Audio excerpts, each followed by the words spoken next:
Future city ప్రతిపాదన తెరపైకి ఎలా వచ్చింది, ఫ్యూచర్ సిటీ నిర్మాణం నిజంగా సాధ్యమేనా అంటూ రకరకాల వాడివేడి చర్చలకు దారితీసిన కారణాలేంటి ఇప్పుడు ఒకసారి మనం చూద్దాం.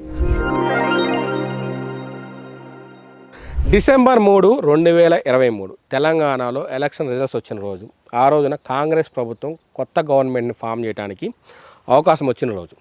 డిసెంబర్ 7, 2023 రేవంత్ రెడ్డి గారు కాంగ్రెస్ తరఫున సీఎంగా ప్రమాణ స్వీకారం చేసిన రోజు. డిసెంబర్ 13, 2023 రేవంత్ రెడ్డి గారి ఆధ్వర్యంలో అధికారులతోటి ఒక సమావేశం జరిగింది. ఆ సమావేశంలో ఒక 2 కీలక నిర్ణయాల్ని ప్రజెంట్ రేవంత్ రెడ్డి సర్కార్ తీసుకుందనమాట. అవేంటంటే ఫార్మాసిటీ, అలానే ఎయిర్పోర్ట్ మెట్రో ఏదైతే గతంలో బీఆర్ఎస్ గవర్నమెంట్ తలపెట్టిందో ఆ 2 ప్రాజెక్టులు మేము రద్దు చేస్తున్నామని చెప్పారు. తర్వాత దశలో దీనిపైన గందరగోళం చెలరేగడంతో దానికి వివరణ ఇస్తూ మేము వాటిని రద్దు చేయలేదు, వాటిని సరిచేయబోతున్నామని చెప్పి ప్రకటన వెలువరించారనమాట.